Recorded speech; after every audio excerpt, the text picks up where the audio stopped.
All right. Good morning, everyone. Welcome to Thursday, which is actually kind of a Friday for you, but it's in the disguise of Thursday. So keep in mind that there's no school for you tomorrow. There's no class because it's Professional Development Day. So as I mentioned, I'll be far more professional on Monday than I am today. Maybe less. Let's see who's here. So Chan is here. Good morning to you. And Clara's here. Hello, Clara. Mike is here. Good morning, Mike. And Gabrielle is here. Hello, Gabrielle. Amy's here. Hello, Amy. Daniel's here. Good morning. And Vicky is here. Hello, Vicky. And Zion is here. Good morning, Zion. And Faye is here. Good morning to you as well. How'd the quiz go yesterday? Really bad. Really bad? Yeah. Yeah? Like epic, end of the world, apocalyptic situation? The other thing is, we were like talking about it in front of the door, and it's suddenly like everything we were talking about is like in the desk.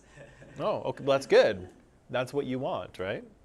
Yeah, that's what we want. Yeah, it went okay? Okay. All right. Good morning. Let's head back to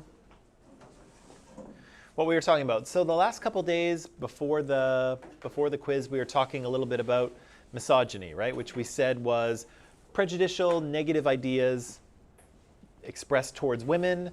Sometimes it was in comments, sometimes it was in jokes, sometimes it was in terms of actual implied or carried out violence towards women, right? And so we can see misogyny sort of appear in all these different kinds of ways.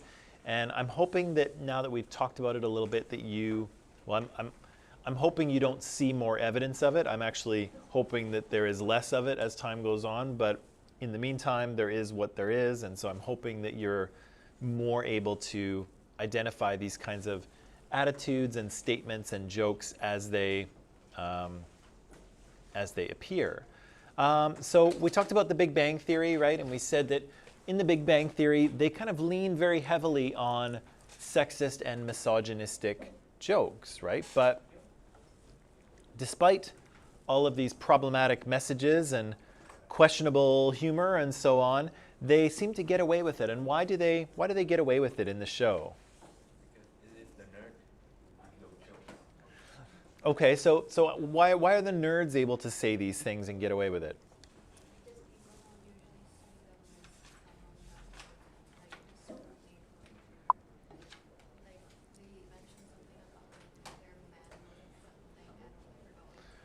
Right. So these guys, George and Sam and Adel, these guys are kind of held up as not very masculine, right? So we have kind of cultural ideas about men being big and strong and tough and not very emotional and, into things like football and trucks and drinking beer, I don't know, whatever. And these guys are not that, right? These guys are kind of wimpy. They like comic books and Dungeons and Dragons and video games. They're not very confident in general, and they're certainly not very confident around women, to the point where Raj can't even speak to women unless he has something to drink. And so these guys are held up as kind of not masculine, right? And so and in that same way, not threatening, right? They are non-threatening as men. However, should that allow them to get away with saying and doing the things that they do? Is that an excuse for them?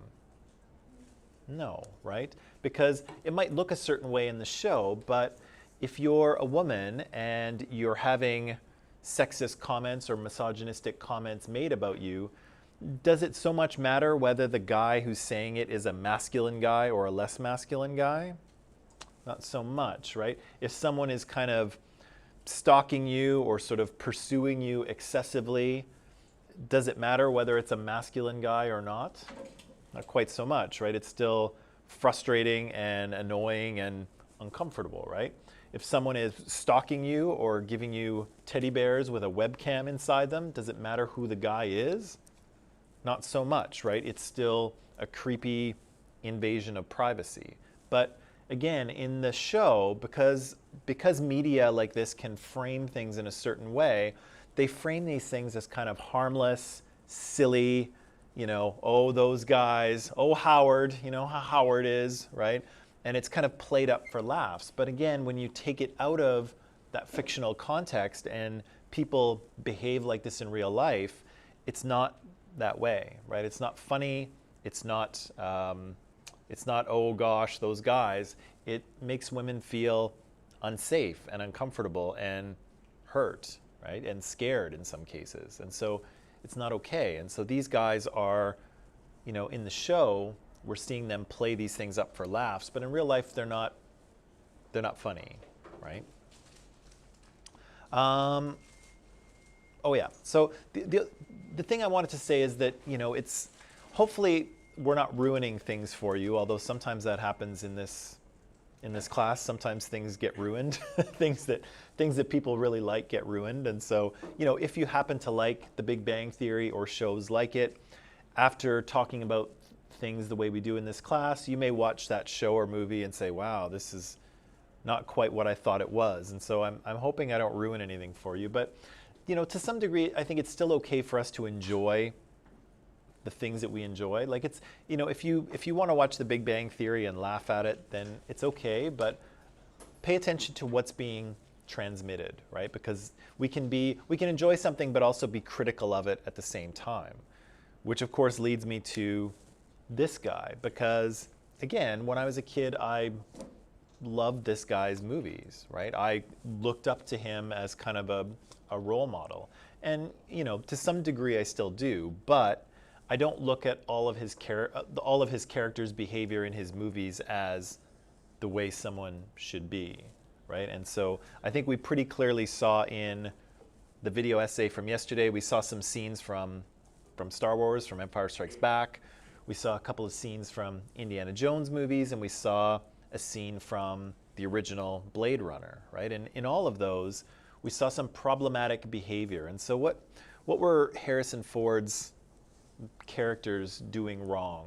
How are they behaving badly? He oppressed women. What's that? He oppressed women. He oppressed women. How did he do that? He doesn't know when to like stop, because every single time a girl says like no, or like they don't want to be with him, he kind of like pressures her to be with him. And like what's it called? I don't know if that ends up being assault, but like It could be, right? Because it depends on the situation. So we saw Han Solo and Princess Leia in his ship, right? And again, I don't know if you haven't seen the movie, maybe you need some context, but they are on, they're landed on like an asteroid in the middle of space. She's on his ship.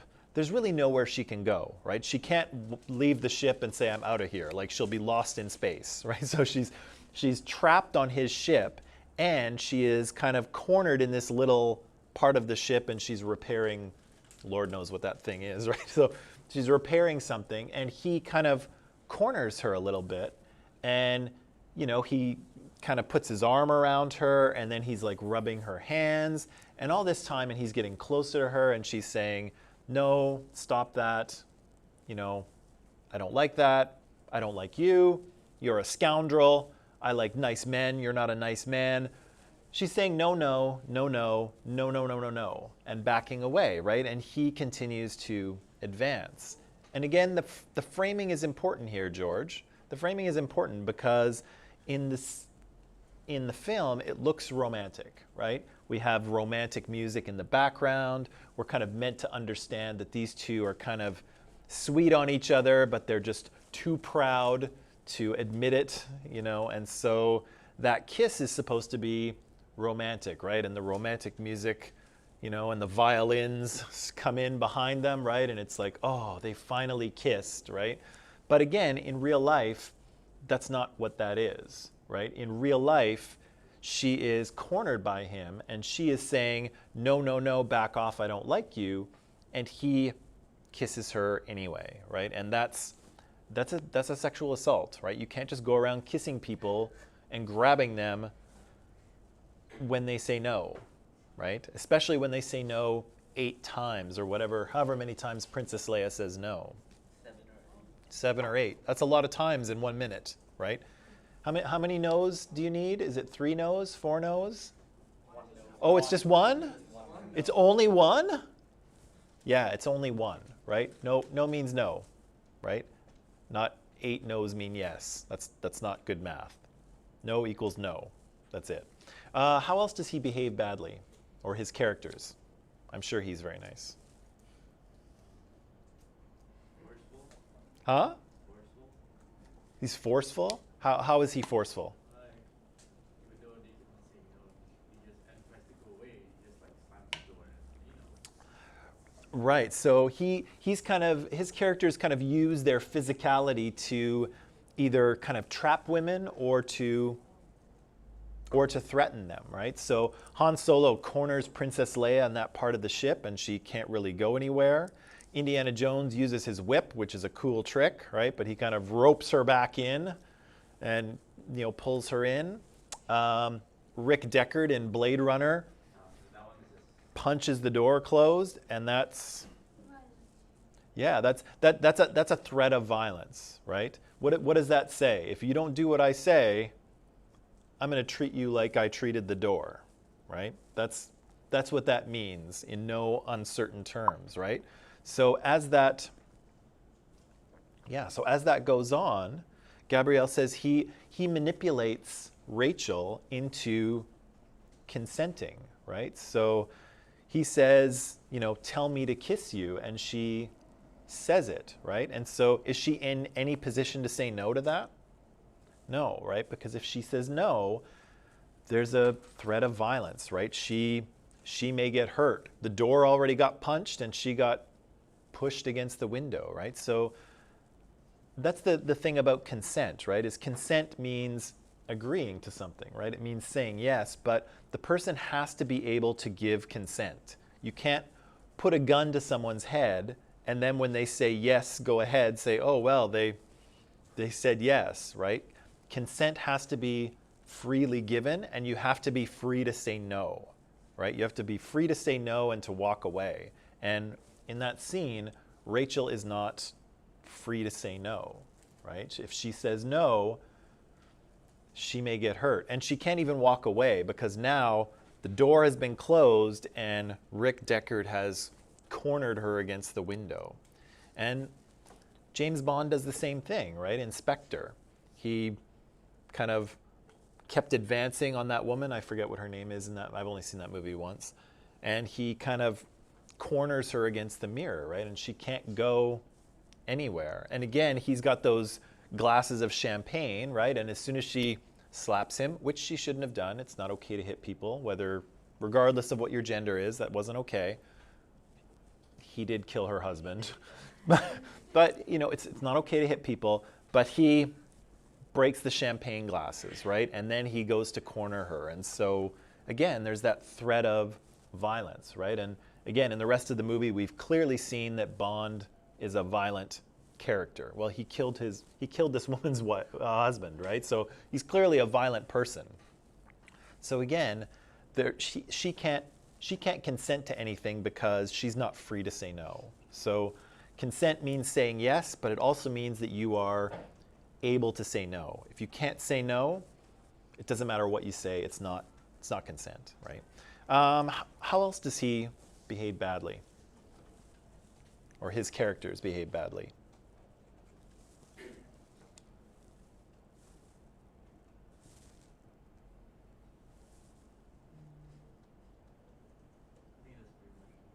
that's That's pretty much pretty much it? What else was there? There was, I think, one more thing. And then with the rope, Yeah, what about it? he pulled her closer. Right, so he kept her from getting away, right? So he physically restrained her, right? Whether she's being grabbed or cornered or pulled in with a whip, right? Either way, she's being... He forces himself, to these women, like, thinking that they want him deep down inside when, like, it's not always the case. Right. So, and we talked about that too, right? Because we said, well, if Princess Leia secretly wants to be with Han Solo, why does she keep saying no? Why does she keep saying no, no, no, and backing away and calling him a scoundrel? And you would think if she actually likes him, she would say, hey, come and kiss me, you big scoundrel or whatever. But she doesn't do that, right? She keeps saying no, no, no. And so why is that? Why would a woman say no, no, no when really she means yes, yes, yes? Stereotypes, we said. It's about the socialization. That we always have the idea that women want to play hard to get something. And that men always know what women want. Right. So there's two aspects of socialization there, and they're problematic, right? One is that women are supposed to play hard to get, right? They're supposed to, so maybe in an extreme form, you're supposed to kind of save yourself for marriage, right? So there's that kind of thing, and sometimes that has a religious, sometimes there's a religious requirement there too, sometimes not. But women are supposed to save themselves for marriage. They're supposed to play hard to get. They're supposed to be pure. They're not supposed to run around with a bunch of other guys, kind of thing. That's what's been socialized, right? But guys are socialized to pursue, right? And they're socialized to actually pursue multiple women, right? So Bond is cool because he's good with women, right? He sleeps with like three different women at least in every film. He's like a different girl. Yeah, and that I'm not saying I feel this way, but socially speaking, that's what makes him cool, or that's one of the things that makes him cool. He's really good with the ladies, right? But women are socialized with the exact opposite message, right? Being good with the guys is not desirable for women, right? That's seen as bad. That's seen as negative. And so men are being encouraged to pursue as many women as possible. Women are being socialized to reject as many men as possible. And then on top of all that, Sabrina, we have the message that men secretly know what women want, right?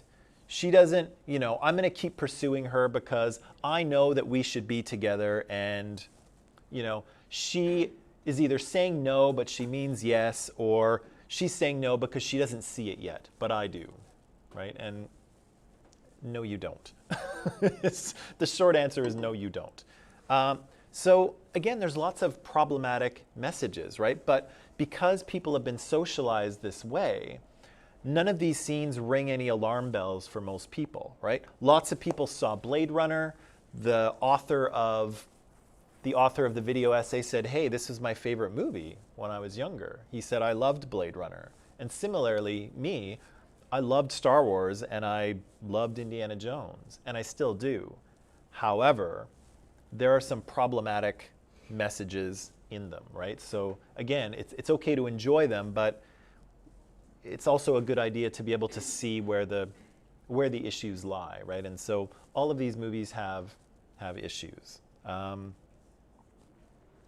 Actually, I assume Harrison's a nice guy. Obviously, I've never met him. He's a tough interview, though, if you've ever seen him interviewed, because if he doesn't really like interviews that much, and if you ask him a stupid question, like if an interviewer asks him a stupid question, he will not play along. Like someone will ask him a stupid question and he'll be like, no. And that's all he'll give you. And so the interviewer's like, and so Harrison will not play along with you. If you ask him a dumb question, he will give you a dumb answer. And so he can be a little tricky to interview, I think. But I assume he's a good guy. Right. So Harrison Ford's characters don't listen to rejection. They don't look for consent, or they don't pay attention to women when they're not giving consent. They coerce women. They use physical force. They use their bodies to intimidate women. And again, they ignore women's anger, right? So when women are angry at them, none of these characters take that as evidence that they've done something wrong or that the woman is upset, right? None of the characters pay attention to that in any way. And that's a problem too. So again, the messages that these movies transmit is that men have to pursue women, and you should pursue regardless, right? So if Han Solo wants to be with Princess Leia, he's going to pursue her regardless of whether she says no or back away or you're a scoundrel or whatever. he's going to keep pursuing her regardless. And of course, the movie is written so as to show that he's right, right? Actually, they do get together in the end, but again, that's not real life, right? And Why men don't really deal well with rejection? yeah, why don't so okay, so do men deal well with rejection? No, they do not. Now, we should probably say that none of us likes to be rejected, right? That's always hurtful. You know, if you ask someone out or if you're going out with someone and they break up with you, that's always hurtful, right? That's for any of us. But why do you think men don't deal with rejection very well? Because they're not used to, or they're not socialized to this thing called rejection, and they're not supposed to just like take it. They're supposed to like do something about it and then they have to. Okay, so they're not socialized to kind of take that rejection gracefully, maybe? Yeah. What else do you think, guys? Most of them are arrogant and ego. The ego, yes. There's some ego, there's some arrogance. Yeah. And also they don't tolerate being rejected by women, not men. Maybe it's a man. If it's a man, then they will just ignore it. But if it's a woman, they will tolerate it. Right, why not? Why won't they tolerate that rejection? Why is it so hard? Why do they have so much ego about it? Because they feel like they're an alpha or sort of like they're usually the ones that make the decisions. Okay, yeah, so there's sort of an alpha thing about this, right? This sort of idea of this sort of dominant, confident, powerful man. What if I kind of connected it to that idea that we just talked about where men know what women want, even if women don't know it? Why do you think that would make the rejection worse, or why would it make it so that men don't handle the rejection very well? Because then that will just say that they're wrong. Right. There's a fancy word that we could bring in here called entitlement, right? So it's very possible for men to feel like they are entitled to women, right? And so if I'm holding a bunch of kind of traditional male alpha beliefs, if I want to pursue this girl here, there's no girl here, by the way, there's nobody here for the online audience. If I want to pursue her, and I pursue her, and I want her, I want to be with her, and if I, on a subconscious level, believe that I know what's right, I know that we're meant to be together, and she, rejects me, yeah, I might not take that rejection very well because it gets in the way of that socialized message that I know, right? And why isn't she going along with this, right? Why isn't she seeing what I'm doing, right? I'm bringing her flowers and I'm being nice to her and I'm, doing all sorts of things and I'm, hanging around and,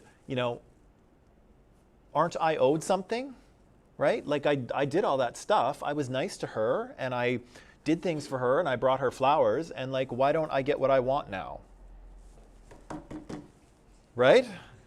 That's entitlement, right? That's entitlement that men can feel, and not all men feel this way, but men can feel like they are entitled to something at the end, right? Because they feel that they know that their perspective is valid.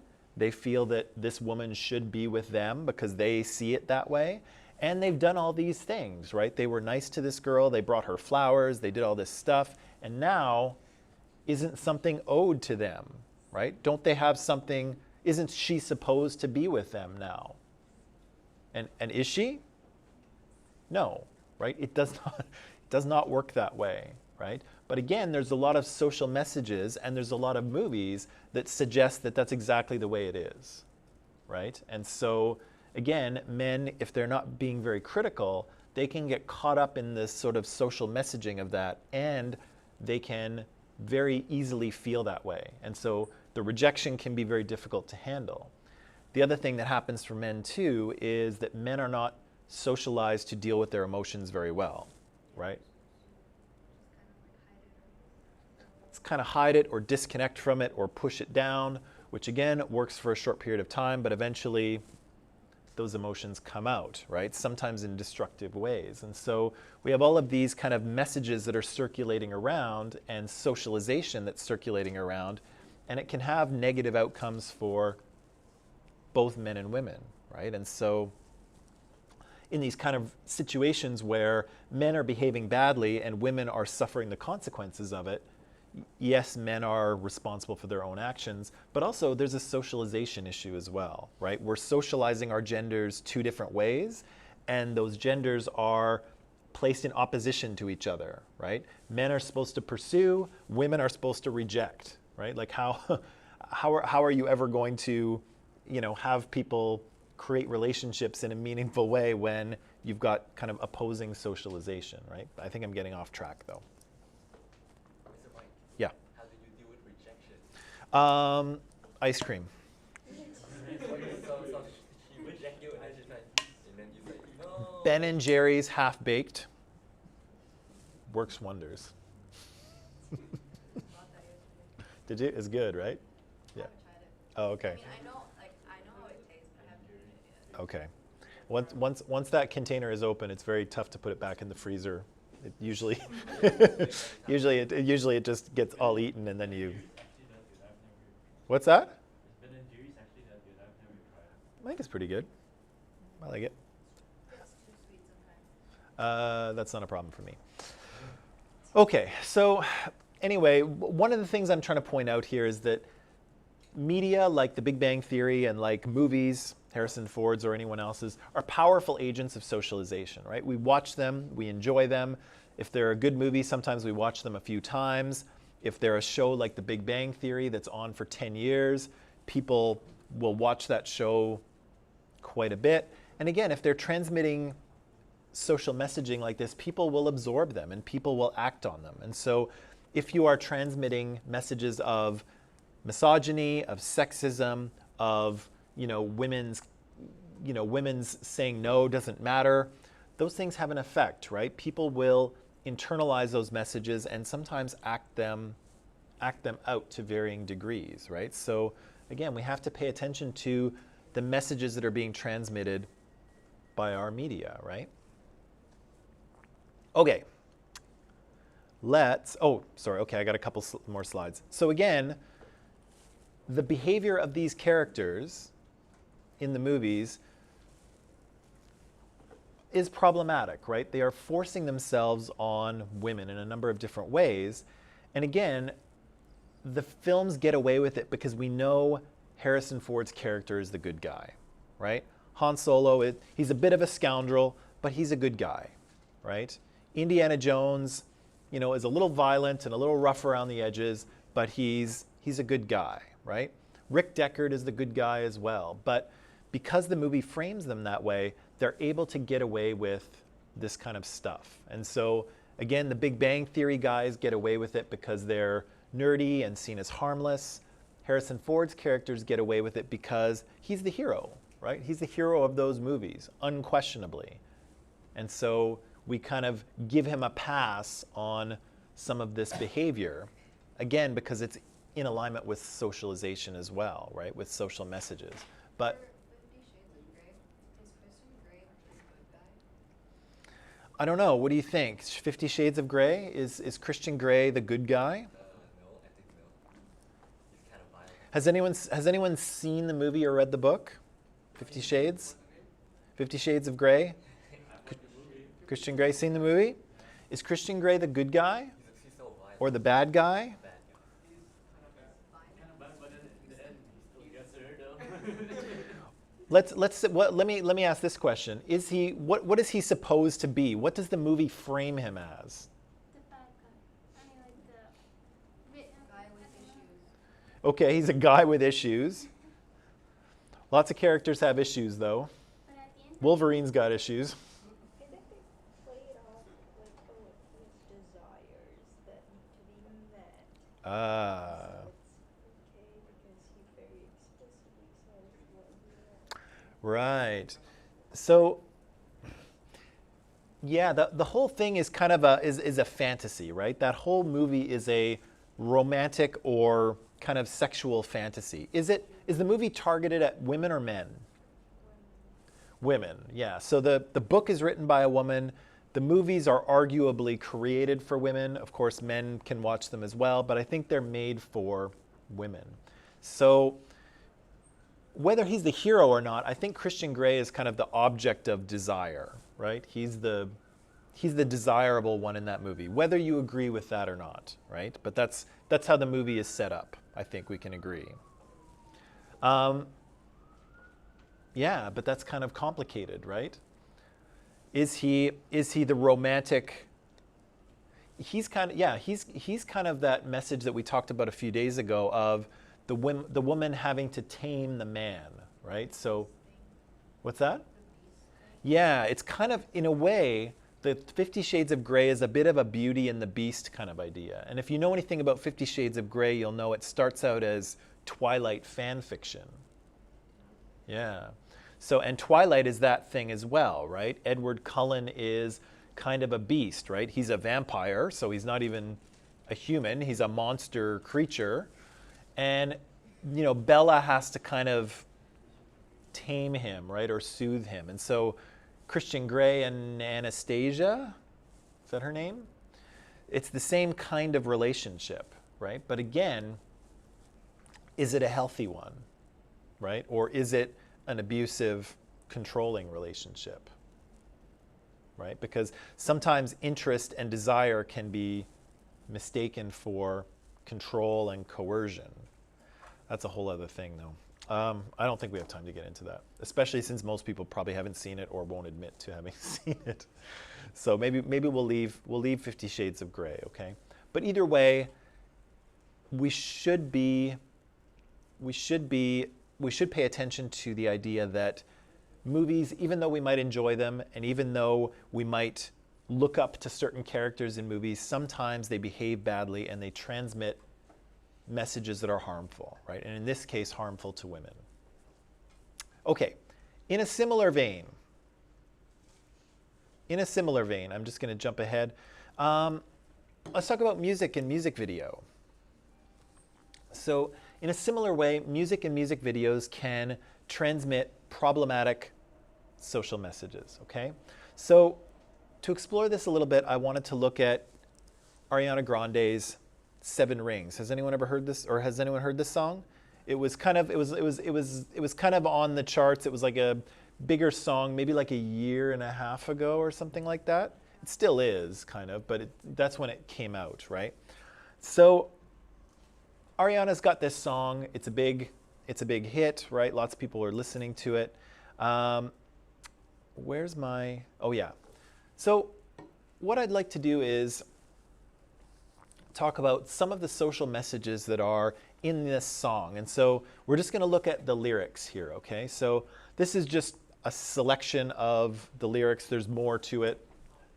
There's I think there's 2 more verses, I think, to it. But let's just look at this. If you want to look it up on your phone and look at the rest of the verses, that's okay too. But this is the first section of the song.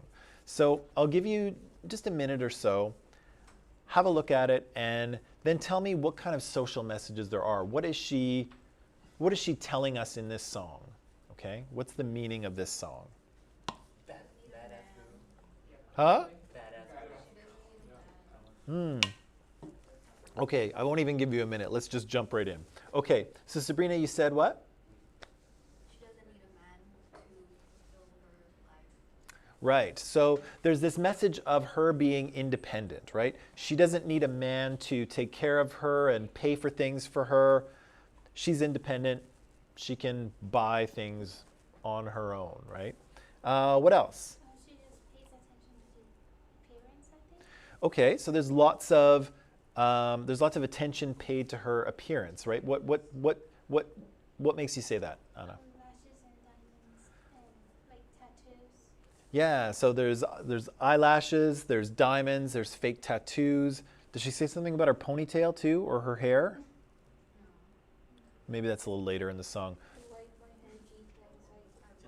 Right, okay, so something about her hair as well, right? So yeah, lots of reference to appearance and the money that gets spent on appearance. That's there. It's very materialistic. Sounds very materialistic. Why do you say that? Because, like,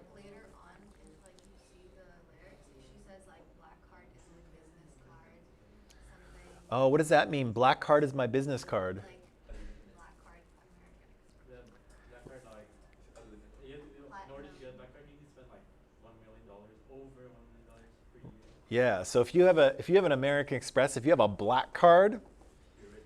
yeah, that thing's got like no limit on it. You could buy anything with that card, Anything. right? Literally. Yeah, literally anything. So her business card is a black card. So she can buy whatever she wants with this card, right? So there's materialism. She talked about Wealth. more about like retail therapy is like what helps her. What's It's like what's retail therapy? when you're stressed out and you buy a lot of things because you think that it will make you feel better, but it's only like a moment. Right? So retail therapy is the idea that if you're feeling bad, go shopping and buy something and then you'll feel better. You may Mentioned something about like some people say it doesn't work, but like that means you don't have enough money to like. Oh, yeah. she said something about Yeah, what does she say? She says, she says if people who think that retail therapy doesn't work, they don't have enough money or they don't know how to spend their money or whatever. or like you haven't spent enough money to actually like make you feel good. Right. Right. There's, I think there's another expression that goes along with that is that people who feel that money can't buy happiness aren't shopping in the right place or something like that. So, so that's another version of that. Okay, what else do we have? She's trying to like prove to everyone that she's like successful.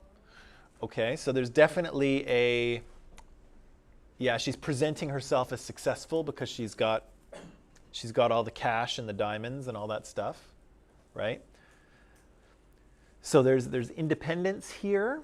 There's, I guess, female empowerment, if you will, right? So because she doesn't need a man to do these things for her.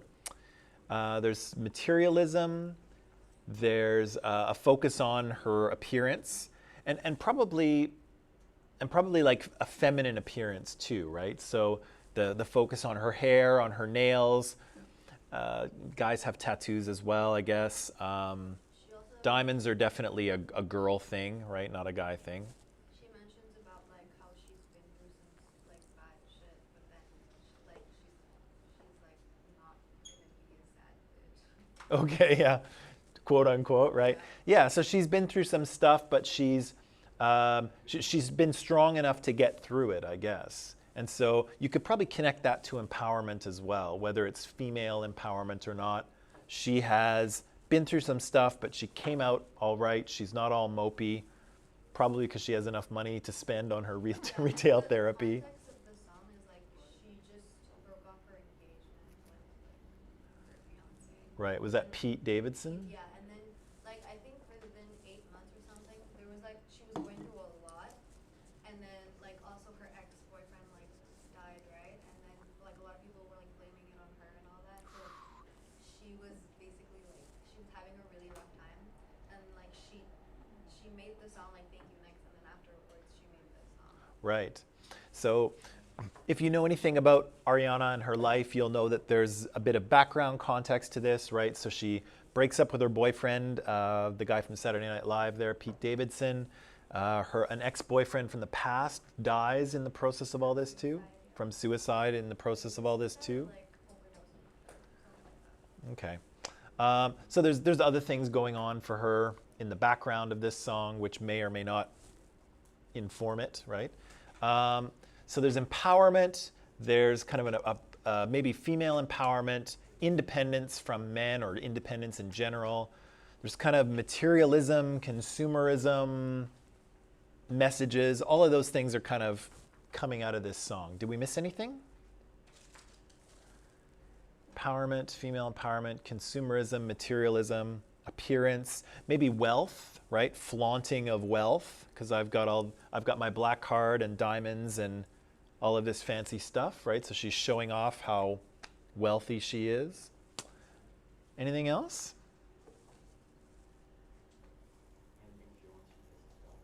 Anything she wants, she just gets, right? I guess there's a certain amount of decisiveness there. I think that's also connected, I think, maybe to the independence or to the wealth, maybe even to the power, right? Because the sociological definition of power is the ability to make things happen, the ability to get what you want, even though other people might not want that thing. Right? That's what power is. Making things happen, even though other people might not want them to happen. So she's kind of expressing some power here too, right? She can, if she wants it, she buys it, right? And that requires a certain amount of decisiveness, power, and financial capacity, right? Anything else? Should my receipt be looking like phone numbers? Okay, what's that mean? My receipt be looking like phone numbers. It's like really long. Yeah, right? Phone numbers have 7 digits. And so if your receipt has 7 digits on it as well, you're spending some cash, right?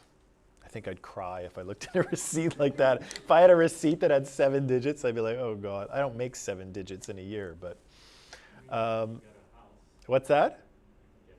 I guess so. But that'd mean I'd be paying for the rest of my life, which, anyway, that's another story. That's another story. Anything else? I don't mean to brag, but I'd like put it in the bag. I don't mean to brag, but I don't mean to brag, but I mean like put it in the bag, right? So again, that's an I want it, I got it kind of statement, right? So anything she wants, she just buys. She doesn't have to worry about money. She doesn't have to ask anyone. She just does it, right? So there's power, there's wealth, there's agency, right? There's that word again, right? The ability to do things. She's got agency, right? Anything else? Female empowerment. I think she's also trying to like kind of show everyone that she's like happy. Because she was like, my smile is gleaming, my skin is gleaming. Right. So there's more evidence of appearance, right? So her skin is glowing. She's got a big smile on her face, right?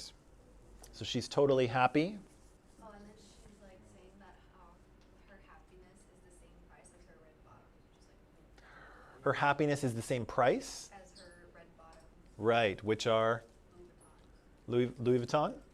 Oh, Louboutins. Yeah, those shoes with the high heel shoes with the red bottom, with the red sole, which are, you won't find those at Winners, right? Okay, anything else? Anything else that Ariana is trying to tell us? Deep truths about the nature of humanity? No, I'm kidding. Well, she said something about like she's wearing a ring, but she doesn't have to be a Mrs. Ah, okay. So she's wearing a ring, but she doesn't have to be a Mrs. What's she saying there? She can get her own ring, and she doesn't need a guy to have diamonds. Because she says like she bought matching diamonds for 6 of her bitches. Yep. So she's bought rings for her 6 friends, right? So she's bought rings for her 6 friends. And what did she say about the Mrs. thing? What's the line? Wearing a ring, but ain't gone be no misses. I'm wearing a ring, but I ain't gonna be no Mrs. So she's not. So that's the same. That's kind of a pushback against the message we talked about in romantic comedies, right? That women are somehow incomplete without the guy. But she's saying, yeah, I have a ring, but I don't need to be a Mrs. I'm not incomplete without a guy, right? I am independent. I can do what I want. I can buy what I want, and I'm not missing something because I don't have a guy, right? You want to be her friend? Yeah, she says I'd rather spoil all my friends with my riches. She'd rather spoil all her friends with her riches, right? So there's evidence of friendship and, spending money on other people. Anything else? Do you want to be one of her friends so she like showers you with money? One day, a free house, a Lambo. Woo. One day. You just want to be friends with Ariana for the cash? Why not? I don't know. Huh? She seems to have the money. She could probably take on a few more friends. I mean, she could probably afford a few more. Okay. This is good. This is a good start. Okay, let's take a little break. We'll come back and then we'll see if we can unpack this a little more, okay? So take a break, come back. We'll talk about Ariana a little more.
Okay. And we're back. So, Ariana Grande, Seven Rings, right? So here's her song, set to the music and melody of My Favorite Things from The Sound of Music, the classic movie musical. Some people are a little annoyed that Ariana kind of ripped off that song. It was weird the beginning because it was like wait, like deja vu moment, but it's like she made it into this weird like I don't know what she was doing with the song, but Yes, she's kind of heavily, well, she almost would have plagiarized, right?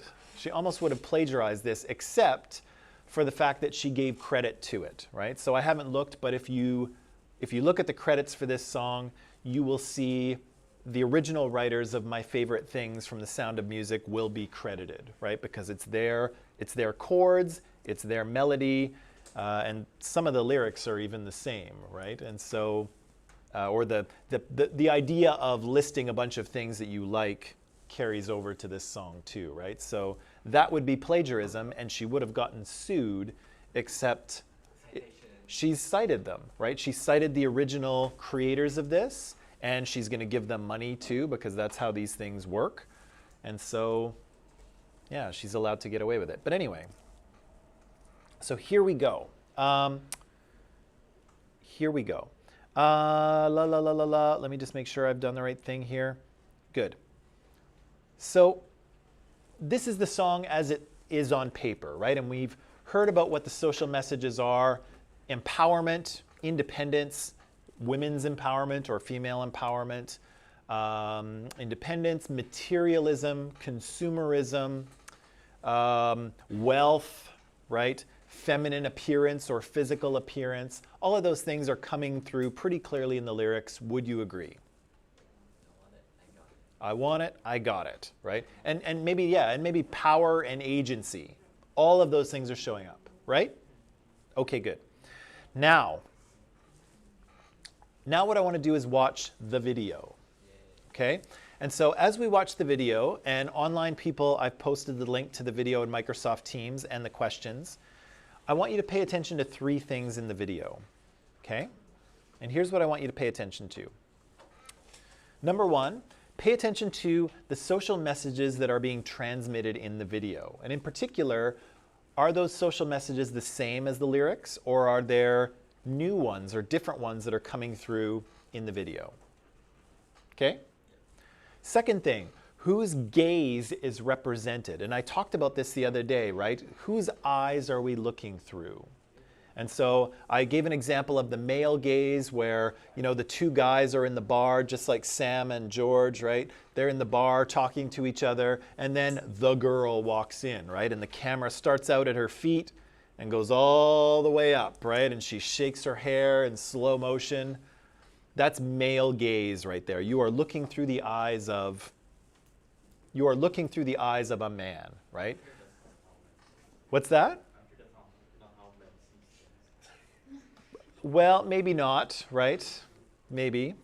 But anyway, whose gaze is represented here? Whose eyes are we looking through? And third, it's a bit of a compare-contrast thing. Do the messages of the visual media, so the video, do they align with the messages we see in the lyrics, or are they in conflict? Are they different?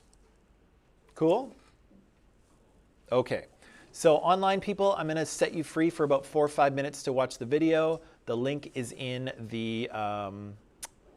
Microsoft Teams, and same thing.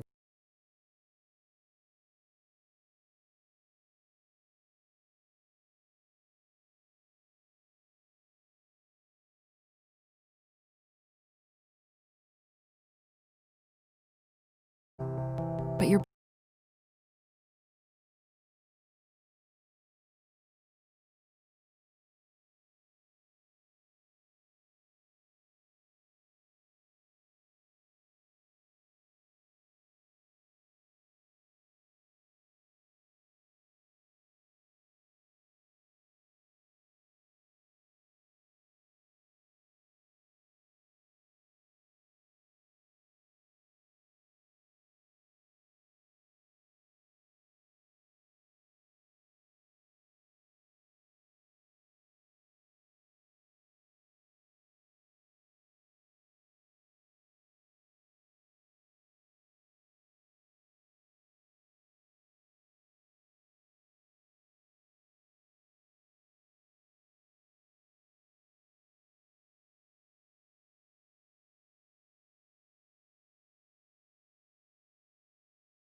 So, my first question to you is, what kind of social messages are being transmitted from the video? What are we seeing? They don't need men. What's that? They don't give an F for men. How do we know that they don't need men from this video? Not a single boy in the video. There's not a single Y chromosome to be found in this video, right? It is all women. Okay. Maybe the dog. What's that? I bet the dog's a female too, just to make sure just to make sure that it is all female. I'm pretty sure it's a girl dog. Who knows? Okay. All right. So there's no men in this video. What else? Pink and glitter is just for women. What's that? Pink and glitter is just. Oh yeah. So there's a lot of. It's very girly, right? So it's very girly video. There's lots of pink. There's lots of glitter. What else is there? Lots of diamonds. The thing that you said about girly like drinks, Oh yeah. What kind of girly drinks are they drinking? rosé or like champagne. Yeah, champagne or rosé, right? That's it's more of a celebration drink, I guess. But I don't think guys really drink rosé. No, they don't. What kind of girl? Well, they do, but they're not supposed to, right? Okay, so there's some girly drinks going on. What else are we seeing? What else? Dancing in the kitchen top. Okay, they seem to be dancing on the kitchen island, right? What is going on there? The women are not supposed to just cook. They don't need to cook. Oh, okay. Maybe there's a statement about that, right? Women are in the kitchen, but they're not cooking, they're dancing, right? What else? Maybe they're giving a message we don't need to cook anymore. Well, it could be, right? Could be a statement about women not belonging in the kitchen, or if they are in the kitchen, they're not doing something domestic, right? What else? Other social messages that are being transmitted by the video.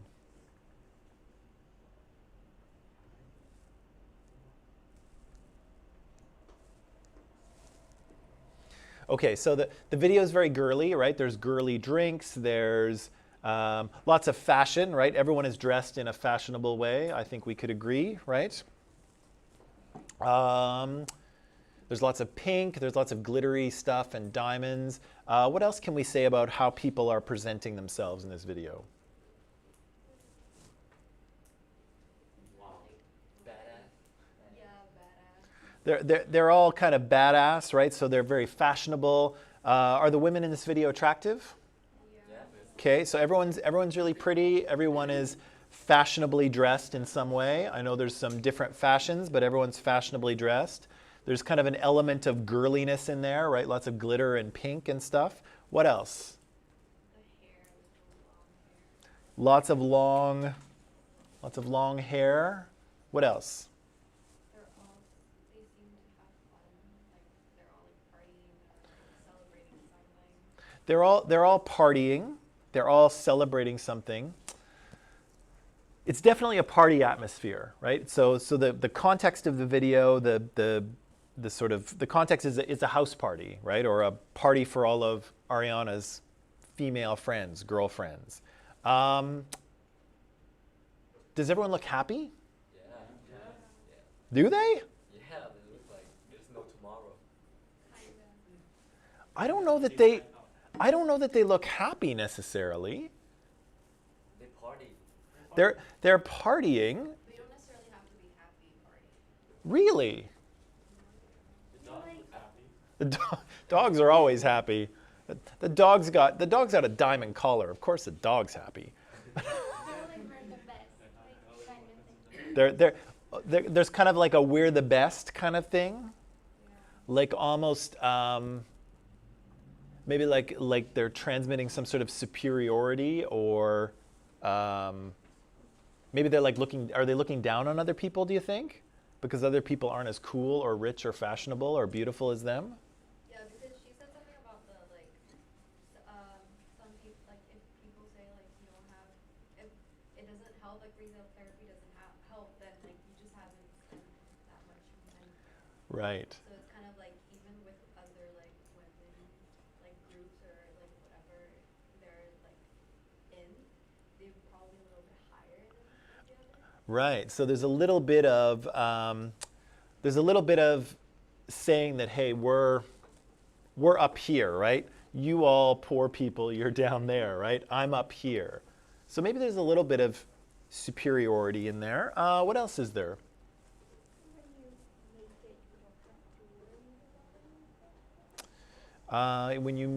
What leads you to believe that? The lyrics firstly, and it's all the diamonds and bling and like, oh, we can do what we want because we're rich. We can do what we want because we're rich, right? So what we want is to have a party with all of our girlfriends. It's like doing those things that will make you be cool, and it's okay. Yeah. Let me ask you this. On a scale of 1 to 10, what's the level of sexiness of this video? 7, 8, 11. Avera, you look like you're having a You have no small idea. seizure. The whole time she was doing this, and I'm just staring at her boobs. Oh my god. You're just staring. Okay, you're just staring at her boobs. Okay. Yeah, because she's like on all fours on the kitchen island, right? Okay. Thank you. Okay. Yeah. Well, thank you. Okay, so the level of sexiness on this video is super high, right? Even though, and this might seem strange, but even though there is not a guy in sight, right? There are no guys in this video to see these women, right? So these women are all dressed really nice, really sexy in some cases. Ariana's got her little like kitty cat thing going on with the ears, and she's, on all fours on the kitchen island. Everyone's dressed really sexy. Everyone's dancing really sexy, but there is not a man to be found. And of course, these women could be lesbians, but I don't think that's the case, right? What's that? Maybe. But that leads me to my next question. Whose gaze is being represented here? Whose eyes are we looking through Woman. for this video? Probably a bit of both, but let's start with men. What leads us to believe that we are looking through the eyes of men? Typically, like men like sees women as like that. Like that? Like that. And then, yeah, Can you elaborate on like that? Man sees women sexually. Yeah, that. Right. So the idea here is that if we imagine this video as kind of like a daydream or a fantasy kind of thing, is this a man's fantasy of what Ariana Grande's party looks like, or is it Ariana's idea of what her party looks like? Both, but there's definitely a certain amount of things that are in there for guys, right? Girls definitely want to dress nice to feel good, but there's a lot of sexiness there. There's a lot of sexy dancing. In real life, do you think a bunch of girls at a house party would be dancing like that? Yeah, why not? With no guys around? Maybe.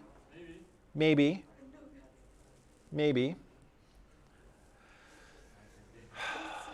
the pinky stuff and the champagne and stuff is just like represented for girls. Like we see diamonds and stuff, right? But men see the girls. They are represented to men like that, but pinkiness and the diamonds and champagne and the clothes are represented to women. Okay. So we've got something for both. We've got something for sort of either gender here. And of course, I'm assuming there's only two, which of course there's not, but we'll just put that aside for now.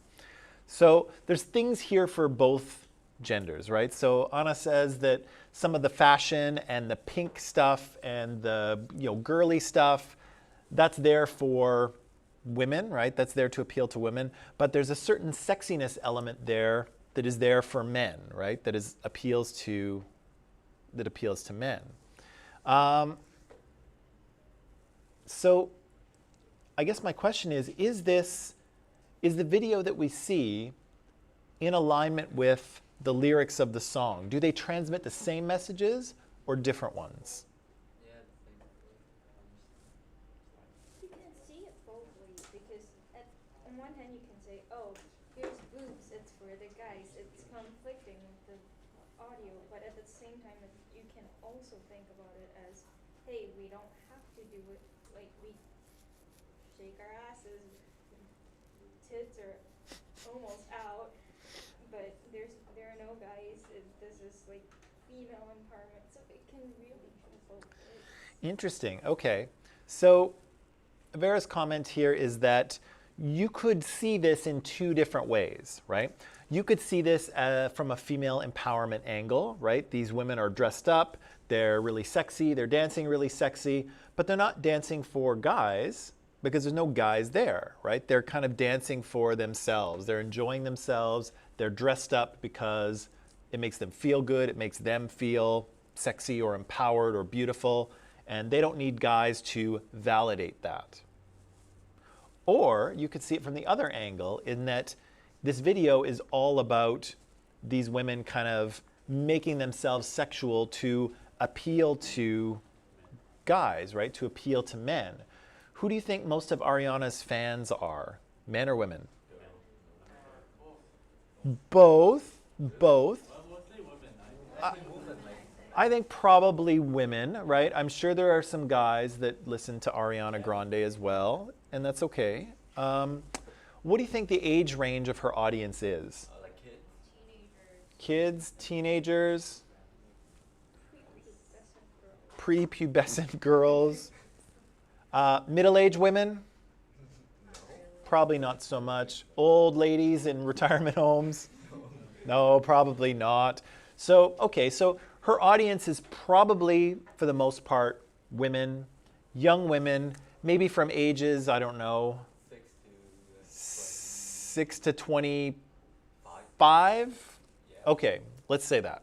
Okay, that is clearly her audience.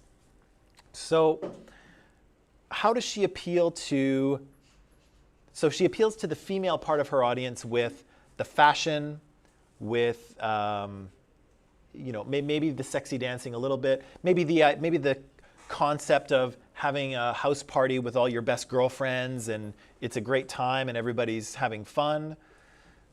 Maybe she's appealing to women through that sort of empowerment message that she doesn't need a guy, she can do what she wants. How's she appealing to the younger part of her audience, the girls that are maybe 6, 7, 8 years old? These things are good, will make you cool. Okay, what kind of things do you think, like an 8-year-old girl, what does an 8-year-old girl see in that video that maybe she likes? Or When I grow up, I want to be like her. Like, I want to, like, throw parties with, like, my friends and, like, be independent at some point.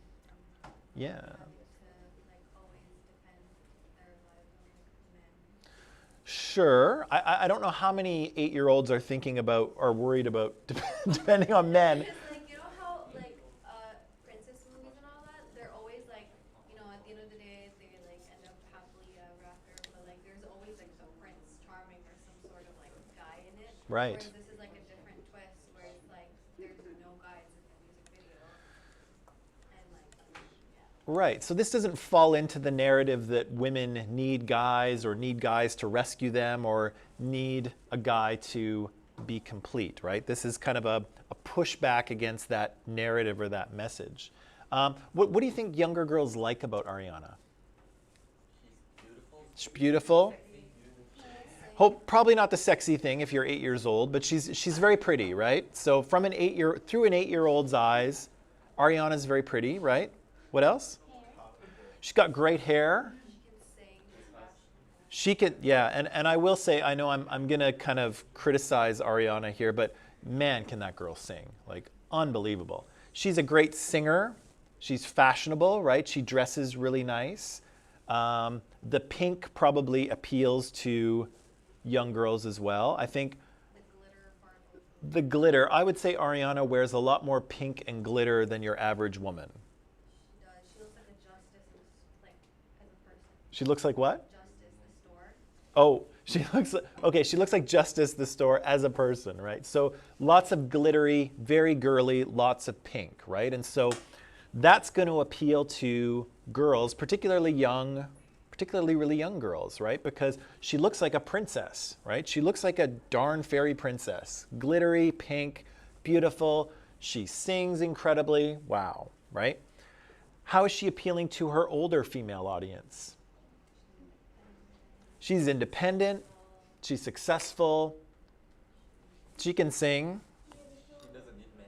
Doesn't need men. What? She's beautiful, right? Which again, the older part of her female audience will still gravitate towards.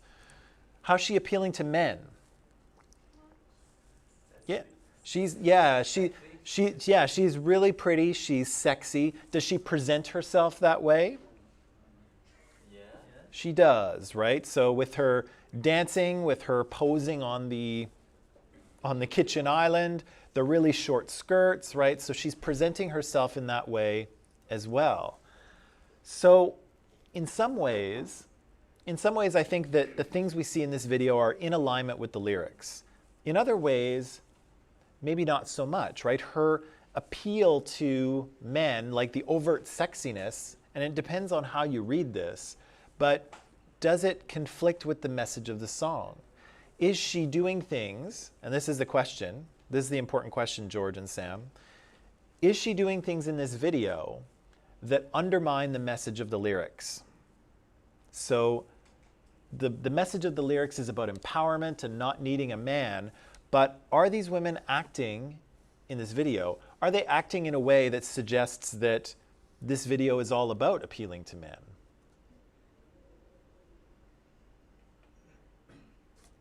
Is there some truth to that or not? Is that, can we see it that way from a certain perspective, or can we not?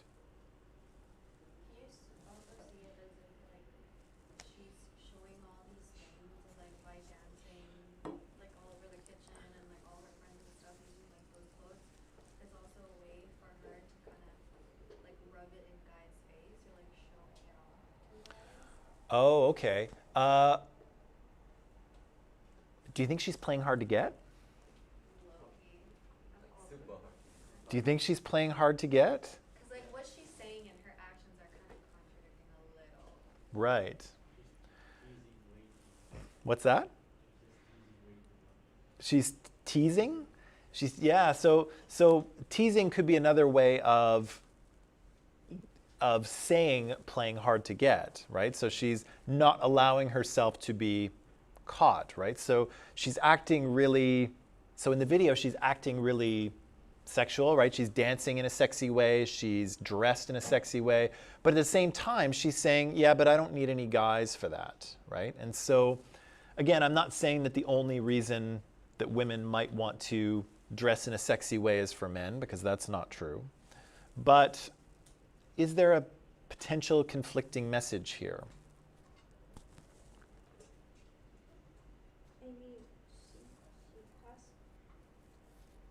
There's definitely a conflicting message. She's an artist, she has to pander to a wide audience, some of which are men, and that's how she makes men, so that's how she appeals to them, so definitely there's a conflicting message there.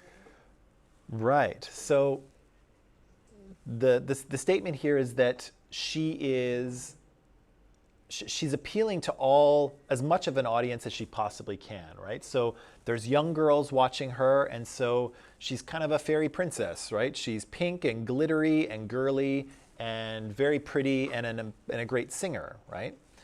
To her older female audience, she's very fashionable, she's sexy, she's an independent woman who doesn't need a man to take care of her or control her, right? For the men, she kind of does the sexy thing, right? So, the short skirts, the revealing clothing, the cat ears are kind of a sexy thing too, the dancing. She appeals to what? The thing in the countertop. Like she's doing the countertop. Oh, the what? The one when she's like on top of the table. Yeah. So the posing and things like that, those are all really sexy stuff, right? So she appeals to the men as well. And so I want to rewind it back to what we talked about with the advertising. We said that advertising is incredibly effective because everything you see in an ad is there for a reason, right? It has been designed to manipulate you and to get you to buy that thing. Is this music video an advertisement for Ariana Grande and her music? Absolutely. Is everything there for a reason? Yes. So is this video transmitting all of those messages at the same time? Yes, it is, right? So some of the messages we identified in the lyrics are present in the video, but there's extra things coming through as well. Is that a problem? Is there a problem that all of those social messages are being transmitted at the same time at once? Because, and I'm not trying to lead you to an answer here, but the other thing we mentioned about social messaging is that everyone absorbs them, right? Whether they're good for you or whether they're not, right? So if there are negative stereotypes about African Americans, let's say, African Americans absorb those stereotypes just the same as white Americans do, right? And so the problem, well, again, I'm not trying to lead you to an answer here, but the thing I'm trying to say is that if this video transmits a number of different social messages, all of her audience absorbs those social messages, not just the group that it's targeted at. So again, is this video problematic in any way? I think yes, because if men are watching that, then they will expect women to be like them. Okay. Some ways, maybe. Okay. So Ariana is presenting herself in a very sexual way, and so men might expect that from women, right? They might expect that sort of behavior, or I guess they might expect women to be that way in real life. Okay. What else? I think it depends on like who sees it and how they interpret the music video and the song itself, because everyone has different like perspective over things. But It's true. for the most part, it's like I think what matters the most is that like what is she personally trying to like show to others? Because like if she just wants to say that like girls can be independent and they don't need guys and all that, she could just lead with that and focus more on like the music video and also the song itself to that. But at the same time, there's like some other aspects that she's like throwing in there that may be confusing to others. Right. There's a lot of, yeah, because there's a lot of messages coming through here, and they are kind of in addition to the very the very basic message of her music, right? So her music is the song, right? How catchy it is, the lyrics, whether they mean something to people and what the meaning is, and of course her voice, right? Her ability to sing in a way that people enjoy and connect with. But then there's a lot of other stuff on top of it. And so it's true, people will interpret it different ways. Yes? I don't think a lot of people actually sit down like us and look at a pop music video, analyze the lyrics, look at the video and go, ooh, she's transmitting different. You just absorb it, especially little kids. They see, they don't process, they just understand. They see they see her dress like that, and it transmits, hey, dress like that, and you see younger and younger girls like showing more skin. Not that there's anything wrong with it, it's just you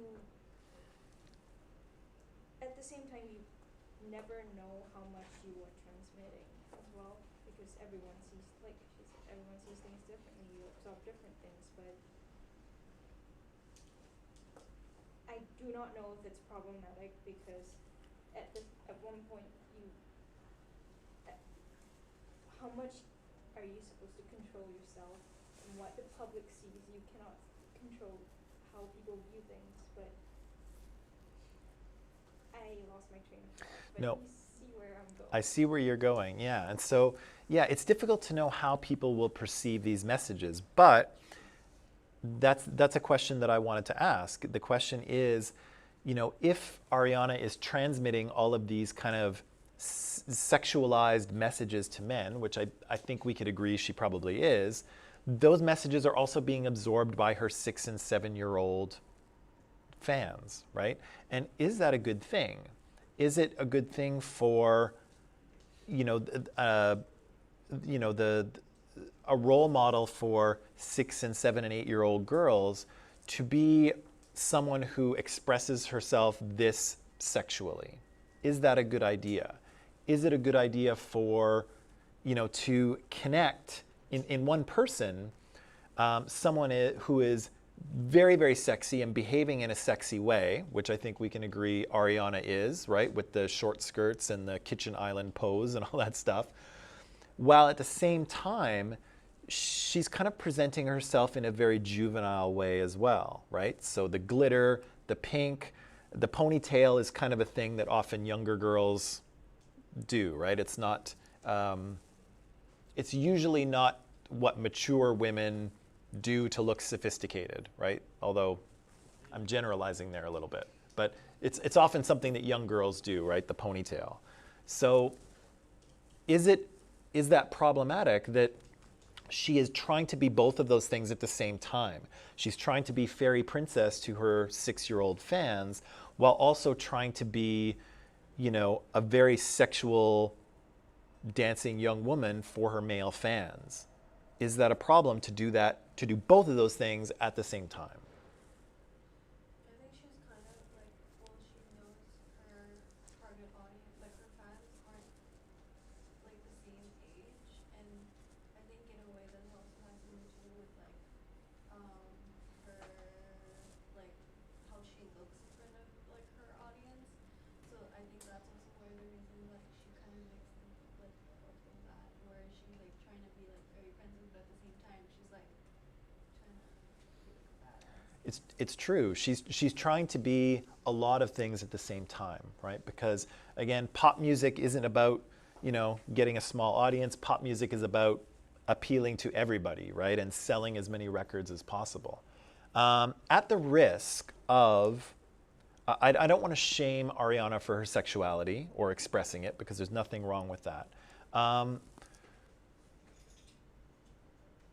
what I do want to say, do you think that if Ariana decided tomorrow, you know what, I'm going to tone it down, right? I'm not going to be that sexy. I'm not going to be crawling around on all fours.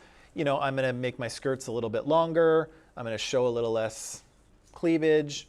I'm just going to be a little less sexy, and I'm going to write my songs and sing my music and move on with things.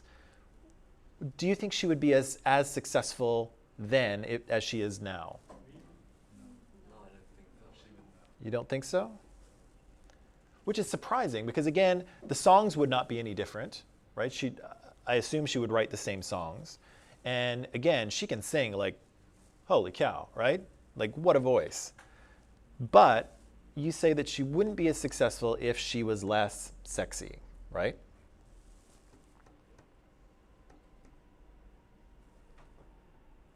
And the fans she's going to lose will mostly be men. Right. And she doesn't get that attention that she like.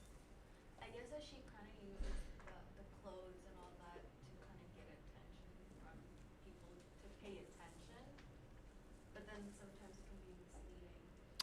Right. So I almost hear, in what you're saying, I almost hear the idea that sex sells, right? Does. So that, Especially in like pop culture.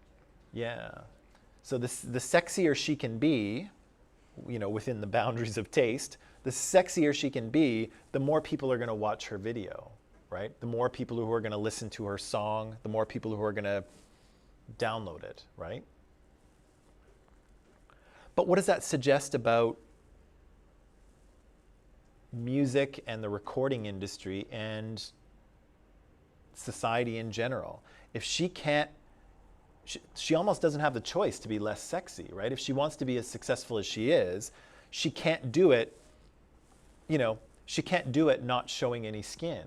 It's almost like it's a package deal where like she has talent, but at the same time she has to like look all like pretty and like show skin and all that so that she would sell her as an artist. Right. But does it work that way for men? Why doesn't The Weeknd have to wear a thong when he sings? I don't think anyone would want to see that necessarily. But why not? Why does it not work the same way? The Weeknd doesn't have to show a lot of skin. He's successful. Louis Capaldi, Sam Smith, Bruno Mars. You're seeing men. How about Adele? No, well, hang on. Let's just stick with Ariana and It like it supports on like how women are kind of like almost as like they're objects and like they're like something that you look at, not really like pay attention to. right. So that's a good point. So does this video, this is the last thing I'll say because we're out of time, although that was really good. Does this video objectify Ariana? Does it turn her into a sexual object? So are guys looking at her and saying, you know what, I don't care what she's saying in her music, I don't care how she sings, I'm just looking at her and going like, wow, right?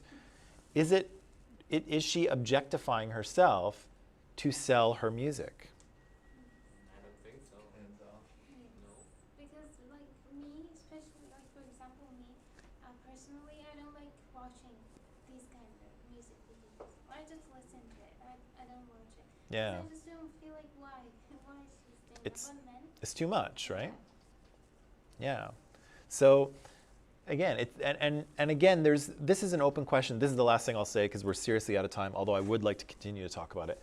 But this is the question, right? Is that when Ariana or anyone else, right, whether it's Rihanna or Beyonce or any other successful female artist, when they get up there and, you know, be super sexy like Ariana is being, is it empowerment or is it objectification? Is she expressing her sexuality because she's free to do it and this is what she wants to do? Or is she being objectified and does she have to be skinny and show all that skin in order to get people to pay attention to her? Right? That's and again, that's not always an obvious distinction, and there can be controversy around it. And you might ask Ariana, and Ariana might say, no, I'm empowered, I'm doing this because I want to. And Ariana might be right about that, but she also might be wrong about it at the same time. So it's a complicated issue, and intent can be one thing, right? So what she intends to do, what she intends to present to her audience could be one thing, but the messages that her audience receives might actually be quite different, right? So she could be sexualizing young girls here without actually trying to do that on purpose, because I assume she is not, right? But yeah, it's complicated, but we're all out of time. So, okay, that is all. Good work today. I hope that was interesting for you. I hope I didn't ruin Ariana Grande. And Ariana, if you're watching, I'm really sorry. I'm not trying to pick at you. You're a great singer. Keep up the good work. She's going to watch the videos. Bye. You can buy me something if you want, Ariana. I'm okay with it. Okay. Bye, people. No class tomorrow. See you Monday, okay?